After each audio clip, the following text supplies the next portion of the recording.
ఎమ్మెల్సీకి అయితే నెలకి 10 లక్షల రూపాయలట లెక్క. ప్రభుత్వం కాదు ఇది. నెక్స్ట్ ఆ పదవి కొనుక్కునేవాడు. ఇక్కడ ఈ 2 వైపులు కడతాడనమాట. ఇప్పుడు ఈ ఎమ్మెల్సీకి ఇంత డబ్బులు కడతాడు, పార్టీకి ఎంత కట్టాలి, పార్టీకి చందా కింద. ఆ విధంగా ఆ పదవిని తీసుకుంటారు, ఎమ్మెల్సీ పదవి. ఇది ఒక సరికొత్త రాజకీయ సెటిల్మెంట్ నడుస్తుంది.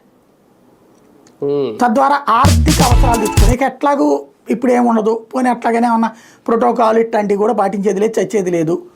కాబట్టి మన ప్రతిపక్షంలో కూర్చొని ఆ పదవి ఉంటే ఏంది, లేకపోతే ఏంది. నిజవరకైతే కనుక ఆ మండల్లో మాట్లాడతాం, మనం నిలదీస్తాం, వాళ్ళు సమాధానం చెప్తారు, రాజకీయం నడుస్తుంది, మనకి విలువ ఉంటుంది, ఇట్లాంటిది ఉండేది.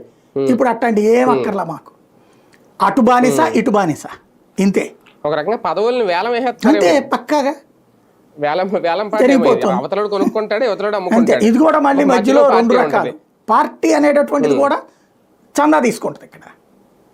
అదే అంటున్నాను. అలాంటి ఒక విచిత్రమైనటువంటి కొత్త బేరం నడుస్తుంది, మీడియేటర్షిప్. అంతే. ఆంధ్రాలో ఇలాంటి కొత్త వ్యాపారం నడుస్తుంది అనమాట. అందులో భాగం రాజీనామాలు అనమాట. కానీ ఒకటిసారి ఇక్కడ ఆమోదించకపోతే ఇక ప్రయోజనం ఏముంటది? ఈ వ్యాపారం అంతా ఎలా నడుస్తుంది? లేదు కదా. ఇప్పుడు క్రమంగా ఇవాళ ఉన్న లెక్కేసుకుందాం. టోటల్ 45 మంది. 45 మందిలో తెలుగుదేశం పార్టీకి మొన్న దాదాపుగా శూన్యమైన పరిస్థితి. కానీ చివరిలో ఎమ్మెల్యే కోట ఎమ్మెల్సీ అనురాధ గెలవటం, 3 ఎమ్మెల్సీలు గ్రాడ్యుయేట్లు అప్పుడు వీళ్ళు గెలవటం, దాంతో 4 వీళ్ళకి ప్రాధాన్యం, అంతే కదా. ఇంకేం లేవు కదా అప్పుడు.